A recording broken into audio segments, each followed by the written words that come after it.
شہر قائد میں کیمروں کے ذریعے چالان جاری ہونے کا معاملہ صرف عام عوام نہیں بلکہ اہم سرکاری اداروں کی گاڑیاں بھی زد میں آ گئی ہیں۔ مجموعی طور پر 35 سرکاری گاڑیوں کو 3,80,000 کے چالان جاری کر دیے گئے ہیں۔ انوشا جعفری سے تفصیلات جانتے ہیں۔ جی انوشا۔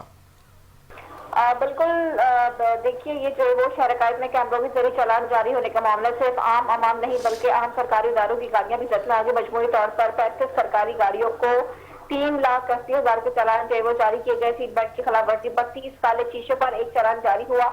سگنل توڑنے پر 3 اور موبائل فون کے استعمال پر ایک چالان جو وہ جاری کیا گیا ہے۔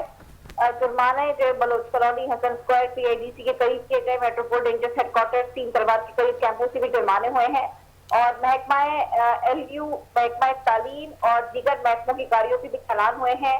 S N G D local government high court of Sindh کی گاڑی کے بھی جو ہے وہ اس میں چالان کیے گئے ہیں۔ نیوکلیئر اکوپمنٹ ورکشاپ کی گاڑی اور فوڈ ڈپارٹمنٹ سندھ کو بھی جو ہے وہ یہ چالان کیا گیا۔ فیڈرل بورڈ آف ریونیو کے افسر کو بھی جو ہے وہ سیٹ بیلٹ نہ پہننے پر جو ہے وہ چالان جو ہے وہ کاٹا گیا ہے۔